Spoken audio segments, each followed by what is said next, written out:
ৰাতিপুৱাৰ পৰা গধূলিলৈকে তাৰ মুখখন চাই থাকোঁ আৰু আমি কি কৰিম, আমাৰ যি আছিলে সকলো আমি শেষ কৰি দিলোঁ। মেডিকেল কলেজ সকলোলৈ নিয়া হ'ল, আমি ডিব্ৰুগড়লৈ নিলোঁ আৰু আমাৰ লখিমপুৰ মেডিকেল কলেজলৈ নিলোঁ আৰু গুৱাহাটী মেডিকেল কলেজ আমি নিলোঁ। যি আছিলে আমাৰ ৰাইজে বহুত সহায় কৰিছে দেই, সকলো আমি শেষ কৰি দিলোঁ। আমাৰ হাতৰ ৰাইজে দিয়া আমাৰ সকলো শেষ। লখিমপুৰ জিলাৰ বিহপুৰীয়া সমষ্টিৰ অন্তৰ্গত আমগুৰিৰ এটা পৰিয়ালে নিজৰ ৰোগীয়া সন্তানক সন্মুখত লৈ বৰ কঠিন সময় অতিক্ৰম কৰি আছে, কাৰণ তেওঁলোকৰ হাতত সেই সন্তানটিৰ চিকিৎসাৰ বাবে টকা নাই। ইতিমধ্যে পৰিয়ালটোৰ হাতত যিকেইটা টকা শিকা আছিলে গোটেইখিনি প্ৰাৰম্ভিক যিখিনি চিকিৎসা আছিলে সেইখিনি কৰি অন্ত কৰিলে। এতিয়া কেৱল তেওঁলোকে কাটৰ আহ্বান জনাইছে মুখ্যমন্ত্ৰীলে, যদি পাৰে সহায় কৰক আৰু সেই সম্ভাৱনাপূৰ্ণ যিটো সন্তান, যিজন কিশোৰ বুলি ক'লেও আচলতে বহাই কোৱা নহ'ব, উচ্চতৰ মাধ্যমিক শ্ৰেণীত পঢ়ি থকা এই সমীৰণ শইকীয়াক সন্মুখত লৈ পিতৃ মাতৃয়ে ইতিমধ্যে ৰাইজলে আৰু মুখ্যমন্ত্ৰীলে কাটৰ আহ্বান জনাইছে, যদি পাৰে সহায় কৰক। আৰু কেৱল এই পৰিয়ালটোৱেই নহয়, আমগুৰি গাঁৱৰ সকলো ৰাইজে ইতিমধ্যে প্ৰথম পৰ্যায়ত যথেষ্টখিনি সহায় কৰিলে, বিভিন্ন প্ৰকাৰে সহায় কৰিলে আৰু এতিয়া আৰু আমগুৰি ৰাইজে সহায় কৰি এই সমীৰণক হয়তো চিকিৎসাৰ বাবে উপযুক্ত বা যথোপযুক্ত পৰিমাণৰ টকা দিব নোৱাৰিব। গতিকে একেবাৰে শেষত এই সকলোখিনিয়ে পিতৃ মাতৃ আৰু আমগুৰি গাঁৱৰ ৰাইজে এতিয়া কাটৰ আহ্বান জনাইছে মুখ্যমন্ত্ৰীলে যে এই সম্ভাৱনাপূৰ্ণ মেধাৱী ছাত্ৰজনক অন্ততঃ চিকিৎসাৰ ক্ষেত্ৰত সহায় কৰি আগবঢ়াই নিয়ক, তাৰে আহ্বান জনাইছে। আৰু মই পোনে পোনে দেখুৱাইছোঁ সমীৰণ শইকীয়াক যে দীৰ্ঘদিন ধৰি লিভাৰৰ এক জটিল ৰোগত ভুগি আছে এই সমীৰণ শইকীয়া, আৰু ইতিমধ্যে চিকিৎসাৰ বাবে মই পুনৰ কৈছোঁ যে পৰিয়ালটোৱে লখিমপুৰৰ পৰা আৰম্ভ কৰি Assam medical college, Guwahati medical college বা যিমানখিনিলৈকে ঢুকি পায় সেইখিনিলৈকে নিলে, যথেষ্টখিনি চিকিৎসা আগবঢ়ালে তেওঁলোকৰ হাতত ধন টকা পইচা ইত্যাদি খৰচ কৰি, কিন্তু এতিয়া আৰু উপায় নাই। কি আহ্বান জনাব? প্ৰথমতে আমি সমীৰণ শইকীয়াৰ মাতৃৰ ওচৰলৈ আহিম, কি আহ্বান জনাব? নমস্কাৰ, মই ল'ৰাজনৰ মাক সমীৰণ শইকীয়া।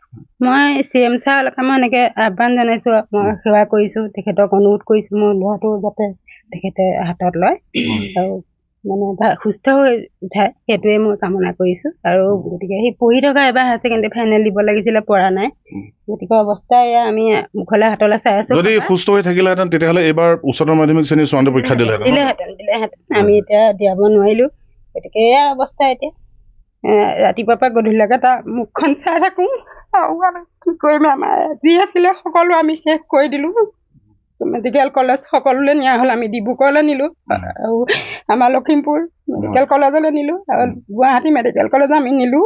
যি আছিলে আমাৰ ৰাইজে বহুত সহায় কৰিছে দেই, সকলো আমি শেষ কৰি দিলোঁ। আমাৰ হাতৰ ৰাইজে দিয়া আমাৰ সকলো শেষ। গতিকে এতিয়া আমি তেওঁক আহ্বান জনাইছোঁ। গতিকে মই একমাত্ৰ নহয়, এইটো সৰুটো আৰু এয়া ডাঙৰটো এইবাৰ 18 বছৰত সোমাইছে। গতিকে হয়, জটিল সময়। মই পুনৰ কৈছোঁ যে এই পিতৃ মাতৃহালে বৰ জটিল সময় পাৰ কৰিছে, কাৰণ ৰোগীয়া সন্তানটিক যেতিয়া নিজৰ সাধ্যৰে চিকিৎসা কৰিব নোৱাৰিব তেতিয়াহ'লে তাতকৈ আৰু বেদনাদায়ক হয়তো কথা থাকিব নোৱাৰে। মই পুনৰ আমাৰ জৰিয়তে নিউজ 18 অসম নৰ্থ ইষ্টৰ জৰিয়তে দৃষ্টি আকৰ্ষণ কৰিব বিচাৰিম মুখ্যমন্ত্ৰী ডক্টৰ হিমন্ত বিশ্ব শৰ্মালৈ। বহুজনক তেখেতে সহায় কৰিছে, অন্ততঃ এই সমীৰণ শইকীয়াৰ ক্ষেত্ৰতো যাতে তেখেতৰ দয়া দৃষ্টি পৰে। কি আহ্বান জনাব দেউতাক হিচাপে? মই সমীৰণৰ দেউতাক নমস্কাৰ। আৰু আজি 2 মাহ ধৰি ল'ৰাৰ লগত যিমানখিনি কৰিবলগীয়া আছে সকলোখিনি কৰিছোঁ, কিন্তু এতিয়ালৈকে উপনীত একো কৰিব পৰা নাই।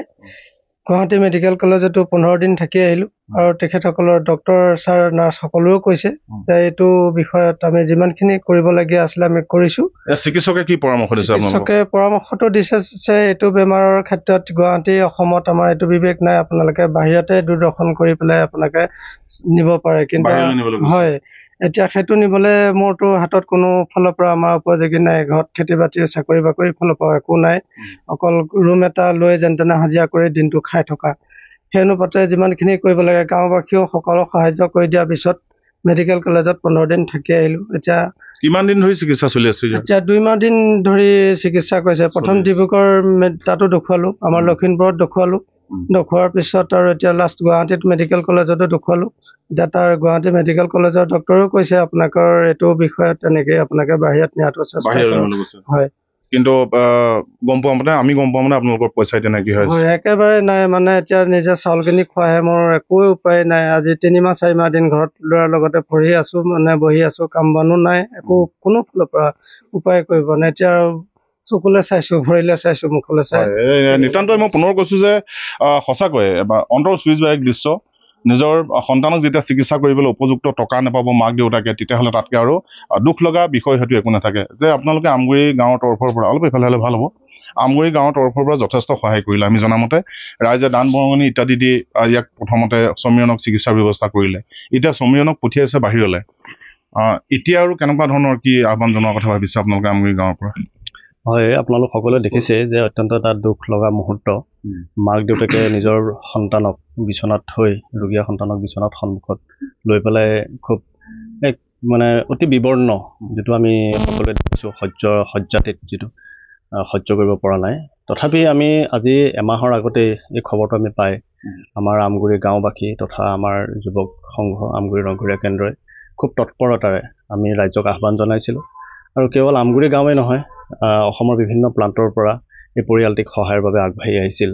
আৰু সেই অনুক্ৰমে তেখেতসকলে প্ৰথমতে লখিমপুৰ, তাৰ পৰা ডিব্ৰুগড় আৰু শেহতীয়াভাৱে আমাৰ ৰঞ্জিত ভট্ট ডাঙৰীয়াৰ তত্বাৱধানত তেখেতসকলে গুৱাহাটী মেডিকেল কলেজতো গৈ 15 দিন চিকিৎসা কৰালে। কিন্তু আমি প্ৰথমতে মানে যেতিয়া তেওঁক ঘূৰি অহাৰ পিছত খুব সুন্দৰ এটা মানে তেওঁৰ মুখখনৰ যিটো অৱয়ব আমি খুব সুন্দৰভাৱেই লাভ কৰিছিলোঁ, ভাবিছিলোঁ ভাল হ'ব। কিন্তু আজি হঠাতে গম পালোঁ যে তেওঁক বৰ্তমান বাহিৰলৈ নিয়াৰ এটা তেখেতসকলে পৰিয়ালে চিন্তা চৰ্চা কৰি আছে। মই আকৌ সুধিম আপোনাক যে কি হৈছে বুলি কৈছে চিকিৎসকে?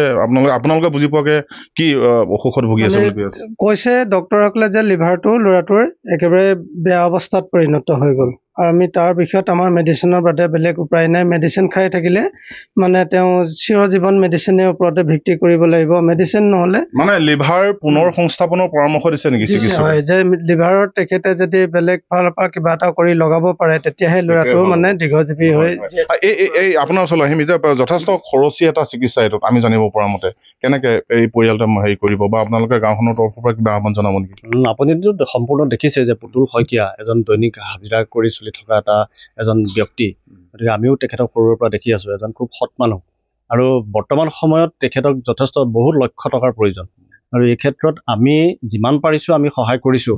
কিন্তু আমি আজি এই আমগুৰি গাঁৱৰ তৰফৰ পৰা আমাৰ যুৱক সংঘৰ তৰফৰ পৰা সকলোৰে হৈ আমি অসমৰ জনপ্ৰিয় মুখ্যমন্ত্ৰী মহোদয়লৈ আমাৰ এটি আহ্বান, যাতে এই পৰিয়ালটোক, তেখেতেতো বহুত সহায় কৰি আহিছে, এজন জনদৰদী মুখ্যমন্ত্ৰী। গতিকে আমি ভাবিছোঁ কি তেখেতৰ তত্বাৱধানত যাতে অসমৰ বাহিৰতে নহয় বা য'তেই নহওক এই ল'ৰাটিক যদি অকণমান তেখেতে মানে গুৰুত্ব প্ৰদান কৰি যদি চিকিৎসাৰ ক্ষেত্ৰত অকণমান সহায় কৰিবলৈ আগবাঢ়ি আহে, তে এই পৰিয়ালটোৰ লগতে আমি ৰাইজখনো আমি ধন্য মানিম।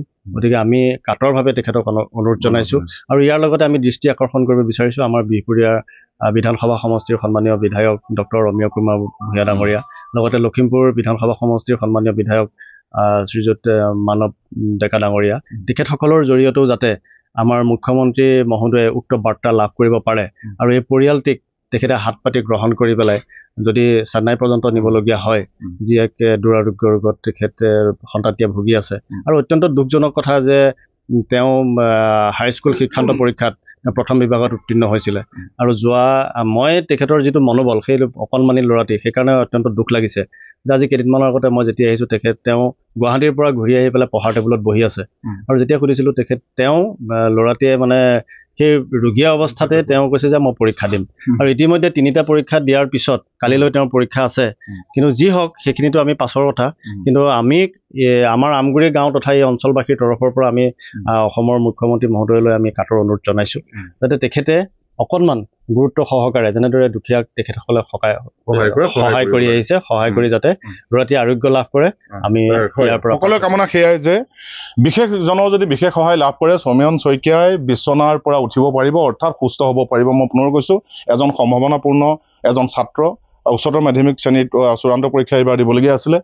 তেখেতৰ ৰোগীয়া অৱস্থাৰ কাৰণে দিব নোৱাৰিলে। আৰু সকলোৱে আশা কৰিছে এটাই যে বিশেষজনৰ বিশেষ সহায় লাভ কৰক, যাতে সমীৰণে সোনকালে উঠি সুস্থ হৈ তেওঁ ভৱিষ্যতটো আগুৱাই যাব পাৰে। কিন্তু ডাঙৰ কথাটো এইটোৱেই হ'ল যে য'ত এই পৰিয়ালটোৱে কিন্তু শেহত মই পুনৰ ক'ম যে যিমানলৈকে পাৰে গাঁও ওচৰ চুবুৰীয়া যিমানলৈকে পাৰে সিমান সহায় কৰিলে, যিমানলৈকে তেওঁলোকে কৰিব পাৰে সিমানলৈকে চিকিৎসা কৰিলে। এতিয়া প্ৰয়োজন আপোনালোকৰ আৰু বিশেষজনৰ সহায়। সকলোৱে আশা কৰিছে যে সকলোৰে সহায়ত সমীৰণ শইকীয়াই পুনৰ সুস্থ জীৱন ঘূৰাই পাব। আপুনি বিচৰা বাতৰি পাব কেৱল নিউজ 18 এপত। নিউজ 18 এপ ডাউনলোড কৰিবলৈ স্কেন কৰক এই QR কোড। গুগল প্লে ষ্টৰতো পাব এই নিউজ 18 এপ।